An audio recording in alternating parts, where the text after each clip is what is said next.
Let's quickly run through those logs then before we wrap it up and move to an ad break. Silver Leaf, Understel, Franschhoek and Silver Tree bring up the bottom of 4. In Division 1, Strand United are top of the pile with Rugby University and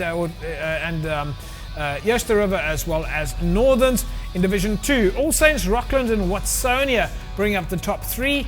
In Division 3, it's Caledonian Roses, Retreat and Violets with Young Ideas and Perseverance in the middle. Of course, you remember we had Sali Suka from, at least Cecil Lategan from Persevere. What a pleasure to have him here. He brought, Paddy, just like you're going to tell us about temperance, we had him here telling us about the history of perseverance last week, so that was fantastic. We're going to get to that in a second. Masi Pumulele is at the top of Division 1. Vineyards is at the top of the Paarl region. And of course, coming up in a couple of seconds' time, it is time for our Q&A. We asked you to send us your questions on Twitter, on Facebook, on the Club Rugby website. In general, to just send us your questions. We're going to take a look at Q&A and of course put the union on the spot when we get back. See you in a moment.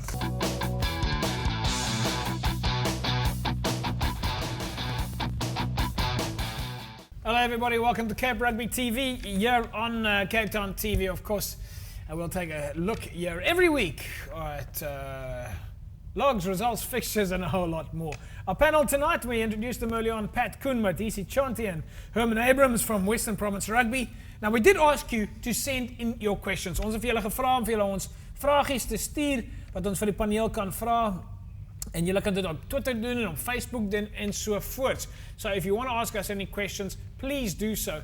And you can do that on Facebook or on Twitter. And incidentally, the Facebook address is www.facebook.com/Cape Rugby TV. And if you want to send us any messages, you just go to that page and you send us an inbox. All right, it's as easy as that. And just while we're on that point then, folks, please, the easiest way for us to share information about rugby in Cape Town is on Twitter. So if you're at any games over the weekend, you can just tweet your results, you can hashtag it, and hashtag, we'll explain that more about how a hashtag works on Twitter a little bit later.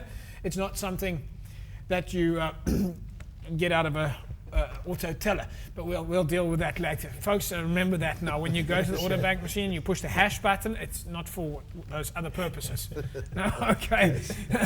So we have given the opportunity, folks, then to send us their Q&A. I think one of the first questions then coming in off Facebook, Mr. H, I'm going to throw this one at you, comes from Skalk LaRue. He says, "Hi guys, my son's birthday is on the 25th of December 1997. He played a few games for the under-13s, and then he was told that he's too old to play for them because he might injure somebody. He's not bigger than any other player in the team, and he was told by Western Province Rugby that you can be 150 kilograms and 2 meters tall, but not an hour older. What is the regulation in terms of age groups? And we're obviously talking about the youth now. How old must you be to be able to play in an age group in a year? When does it change?" You must be, on the 1st of January, you must be 12 if you want to play under 13. If by the 1st of January, you're already 13, you can't play under 13. Okay. So simple as that? Simple as that. So if you're 13 years old in the under 13, that's wrong. That's wrong. Okay, so you need to be under that age during that time. Pat, I mean, it's going back to the Springbok saga, we heard Tim Noakes say, and folks might find this interesting, that if you were born after, it makes it kind of difficult to one day become a Springbok because you're always playing in the year behind. You got to be extraordinary, really, to be on top if you're later in the year. Yeah, very difficult. Unfortunately. Well, Skalk, I hope that works out for you in terms of understanding the age groups, and I hope we answered that accurately enough for you. Well, he actually goes on to say that he's only turning 14 on the 25th of December, and after the schools have closed and the rugby season is long gone. So it's a slightly tricky situation. So, folks, bottom line is make sure that you are under the age before the 1st of January. Stage? Make the babies early. Make the baby soon. Okay. This is a family show. Moving then to our Twitter question, and our Twitter question comes in from DIY Boys. And the question there is, are there any good registered clubs or rugby clinics in the Mitchells Plain area for 10-year-olds? Mustache? I am shocked. Those people don't know about the renowned collegians in that area. There's also Rocklands, and there are regular clinics in the area. Okay. If I want to get in touch with that, how do they find out? Who do they phone? Can they phone the union? They go to a website? I think the best would be at the schools. You know, the schools are normally the people that we engage in to stage the clinics. So, but the best would be to join up with a club like Collegians, where you have every week they will, you know, there's training. Yeah. For that age group. And I believe we've got Collegians on the show next week. I'm hoping so. Yeah. Get them in here. Let them tell them their story. Another question then coming in on Twitter was from Bradley MZ, nickname Guy Jin. He asks, is club rugby being televised? If not, someone should film these games and make highlights packages for them. I think I'll see if I can answer this one. And no, club rugby games are not officially televised or officially broadcast unless there's enormous sponsorships or enormous broadcast deals around it. So folks, certainly from a Cape Town TV point of view, we can't afford to do that. So what we are asking is, please, if you're out there, it's as simple as taking your cell phone and pointing it and upload it to YouTube. Then send us the link and we can download it and put it on the show.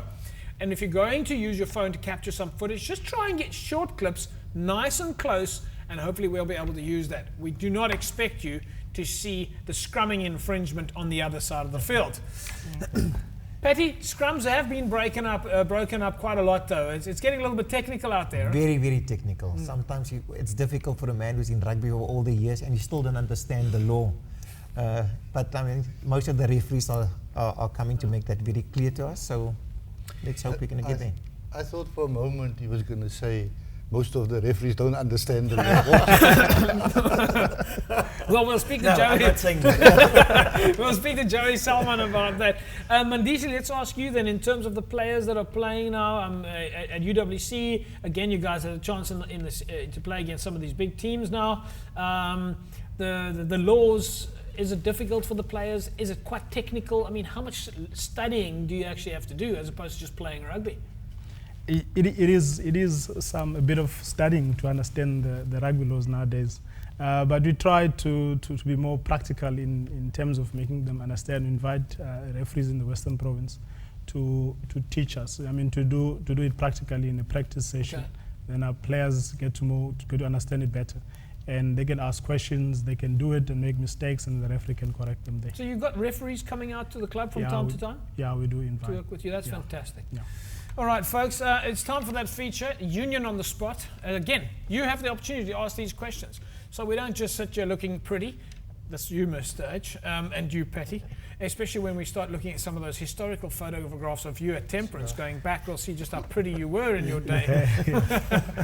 Mr. H, again, simple question. What has the union done for the clubs lately? Well, for the clubs is, you know, ongoing.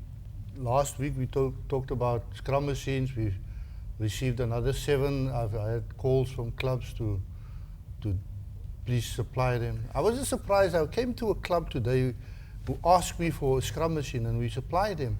And there are actually 4 scrum machines on the venue, so I don't know what. Sorry, I'm not understanding you. The club asked you for a scrum machine, you gave them a scrum machine, you went to the field and they've got 4 scrum machines. Yeah.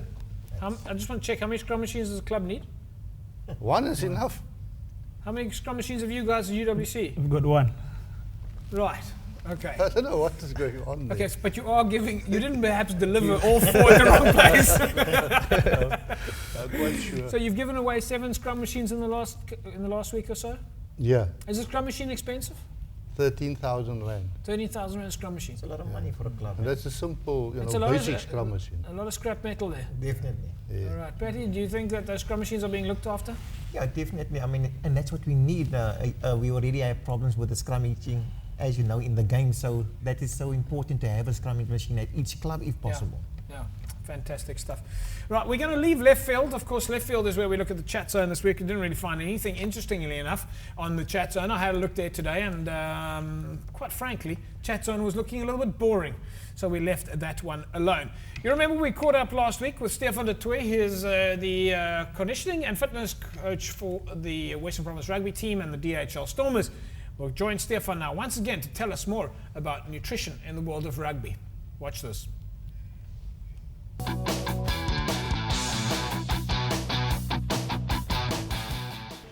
Hello everybody, we're back here at Newlands where of course we've got Stefan de Toer, the fitness coach for the DHL Stormers, and we're going to have a chat with Stefan today about the different types of supplements that you can get for your players at a sporting level.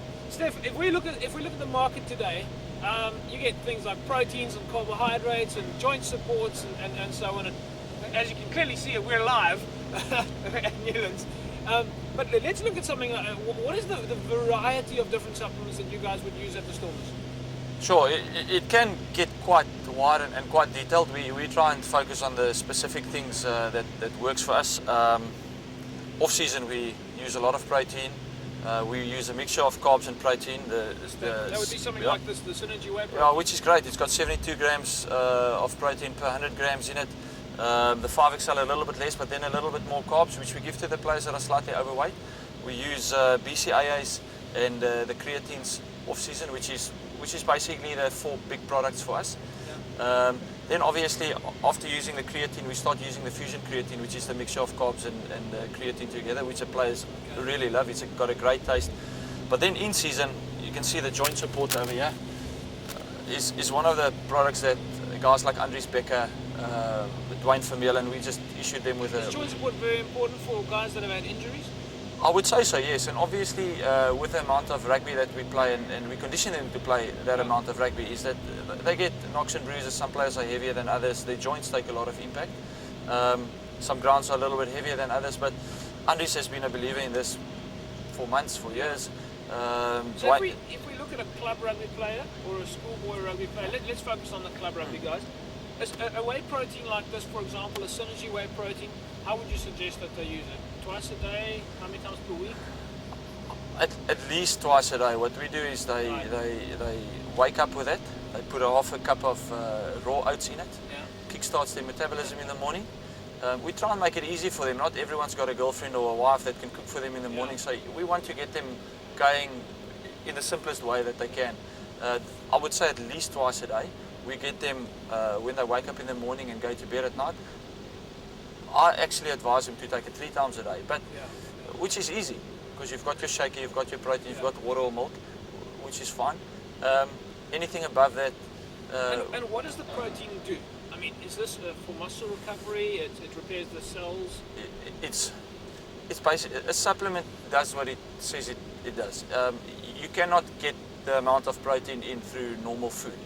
You must eat and eat and eat, and your day doesn't have enough minutes and hours in it. So it supplements your diet. Muscles need recovery. These two actually go hand in hand. Those are essential. So would you combine these two, Synergy Whey protein with the branched chain amino acids? Definitely. We advise them to take this before and after gym. I think the amount is 10 grams that they take in a nice cold water mix. Nice and refreshing. It's got a lovely taste. It's got a nice grape flavored taste.